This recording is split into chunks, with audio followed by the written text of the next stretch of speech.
Di siang hari yang cerah, bola panas raksasa terlihat begitu jelas jauh di atas langit sana. Ketika melihatnya secara langsung, cahaya putih kekuningan menyilaukan mata. Selama ini, bola yang bersinar terang dan menghangatkan tubuh itu kita kenal sebagai matahari. Sudah menjadi rahasia umum bahwa matahari sangatlah penting untuk kehidupan. Ingat gak waktu orang tua atau orang di sekitar lo bilang, lo harus keluar supaya terpapar matahari? Gak cuma manusia, hewan dan tumbuhan pun perlu matahari untuk hidup dan berkembang. Rasanya matahari begitu esensial bagi kehidupan ya. Pertanyaannya, apakah Allah sebenarnya tahu dan kenal apa itu matahari? Coba deh jawab poll di bawah ini. Nah, kali ini kita akan bahas dan kenalan lebih lanjut sama benda langit yang konon katanya telah berumur lebih dari 4,6 miliar tahun. Apa saja yang akan kita bahas? Kita akan membahas apa sebenarnya matahari itu, lalu dilanjutkan dengan penjelasan mengenai lapisan dan cahaya matahari. Selain itu, kita juga akan membicarakan soal matahari sebagai pusat tata surya kita dan mendiskusikan apa yang kira-kira bisa terjadi bila matahari tiba-tiba lenyap. Wih, seru banget nih kayaknya. Langsung saja kita mulai. Jadi, apa itu matahari? Sobat Zenius, ketika lo mendengar kata matahari, apa sih yang langsung ada di pikiran lo? Coba jawab di poll di bawah ini ya. Kalau menurut KBBI sih, matahari dalam dunia astronomi memiliki definisi sebagai bintang yang merupakan pusat tata surya, memancarkan panas dan cahaya ke bumi dan planet-planet lain yang berputar mengelilinginya, dan sebagian besar kandungannya berupa hidrogen dan helium. Dari definisi tersebut kita bisa melihat bahwa matahari merupakan sebuah bintang. Bintang di sini merujuk pada benda langit yang mampu memancarkan cahaya dan memproduksi energi sendiri. Matahari mendapatkan energi tersebut dari reaksi fusi nuklir yang terjadi di dalamnya. Yang kedua, matahari memancarkan panas dan cahaya ke planet di sekitarnya, termasuk planet kita bumi. Selain itu, kandungan terbesar matahari adalah hidrogen, yang kemudian diikuti dengan helium. Selain dua elemen tersebut, ada juga kandungan oksigen, karbon, neon, nitrogen, magnesium, besi, dan silikon di dalamnya. Ngomong-ngomong, lo tahu nggak sih kalau di dalam matahari itu ada reaksi nuklir? Coba deh lo tonton video di bawah ini untuk mengetahui apa sih yang sebenarnya terjadi di dalam matahari. Gimana Sobat Zenius? Apakah Allah sekarang sudah tahu apa yang terjadi di dalam matahari? Hayo, berapa waktu yang dibutuhkan cahaya matahari dari dalam keluar? Gue tunggu jawaban lo di kolom komentar ya. Selanjutnya kita bahas lapisan-lapisan matahari ya. Secara garis besar, biasanya lapisan matahari dibagi menjadi 4, yaitu inti, fotosfer, kromosfer, dan korona. Namun, kita akan bahas lapisan-lapisan matahari dengan lebih detail dan membaginya menjadi 8 lapisan, yaitu inti, zona radiatif, tikoline, konvektif, fotosfer, kromosfer, kawasan transisi, dan korona. Kita mulai dari yang pertama, inti matahari. Ini adalah bagian terdalam matahari di mana reaksi fusi terjadi. Reaksi ini merupakan sumber energi matahari yang suhunya bisa mencapai 15 juta derajat Celcius loh. Panas banget ya. Selanjutnya, zona radiatif. Suhu zona radiasi jauh lebih dingin dibandingkan bagian inti, sekitar 7 juta derajat Celcius. Zona ini memancarkan energi melalui proses emisi foton yang kemudian ditangkap oleh ion hidrogen dan helium. Lalu di bagian luarnya lagi, tikoline. Lapisan ketiga ini dikenal sebagai lapisan tipis pembatas antara zona radiatif dan konvektif. Informasi mengenai suhu dan panjang lapisan ini belum banyak diteliti.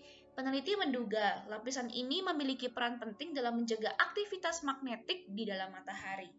Selanjutnya di luarnya lagi, konvektif. Lapisan dengan suhu 2 juta derajat Celcius ini berada di antara tikoline dan fotosfer.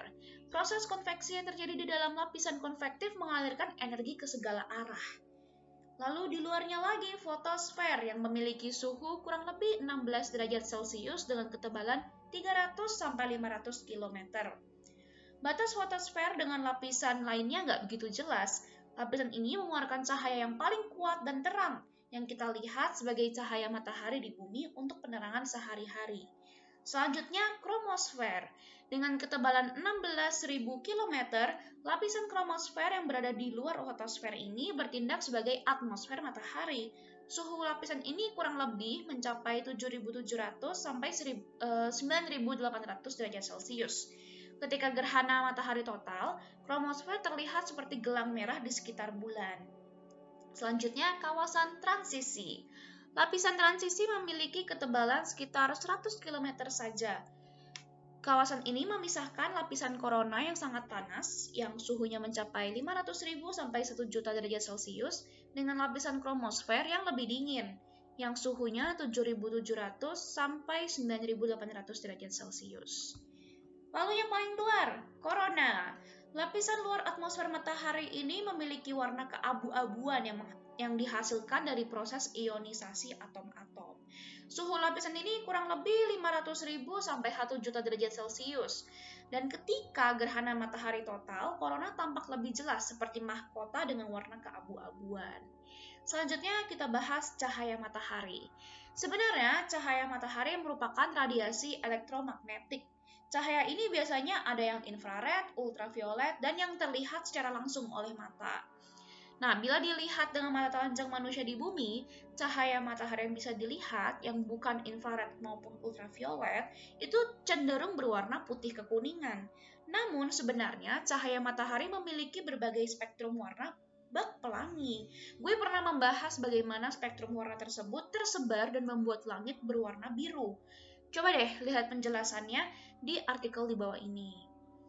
Oke, selanjutnya kita akan bahas matahari sebagai pusat tata surya. Menurut NASA, matahari merupakan satu-satunya bintang di tata surya kita. Berbagai benda angkasa seperti planet, asteroid, komet, dan puing-puing angkasa lainnya mengitari matahari dengan bentuk laju revolusi oval. Hal tersebut dikarenakan matahari memiliki massa dan gaya gravitasi terbesar dibanding bintang-bintang di sekitarnya. Selanjutnya apa ya kira-kira kalau dunia ini gak ada matahari, apa yang terjadi? Nah, Sobat Zenius, pernah gak sih terbesit di pikiran lo sampai kapan matahari akan terus bersinar? Seperti yang sudah gue sebutkan di awal, matahari ini sudah berumur lebih dari 4,6 miliar tahun, tua banget. Menurut para ilmuwan dan ahli astronomi, matahari ternyata bisa berhenti bersinar loh. Hal ini diprediksi bisa terjadi sekitar 5-10 miliar tahun lagi ketika matahari kehabisan hidrogen. Berdasarkan tulisan astrofisikawan Gillian Scudder, tanpa adanya sisa hidrogen untuk fungsi inti matahari akan hanya terisi helium, sehingga nggak banyak energi dihasilkan. Gaya gravitasi kemudian menekan inti dan matahari akan membesar secara keseluruhan. Matahari yang kemudian berubah menjadi raksasa merah akan terus membesar dan melahap planet dalam, seperti Merkuri dan Venus. Mungkin bumi juga. Wah, kalau matahari mati dan gak lagi bersinar, pasti dunia gelap banget ya. Jangankan bumi, seluruh tata surya bisa-bisa jadi gelap dan lebih dingin. Menurut Marco, bumi punya kemampuan untuk menahan panas sih.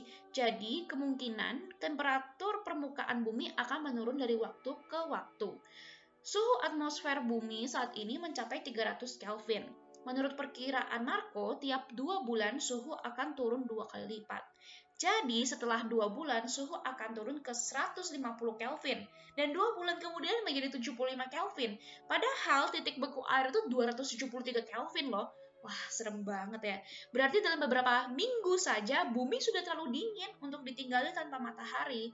Lo masih ingat gak apa yang terjadi pada suhu 0 Kelvin? Kalau lo lupa atau belum tahu, bisa baca artikel di bawah ini nih, yang tentang sejarah Kelvin.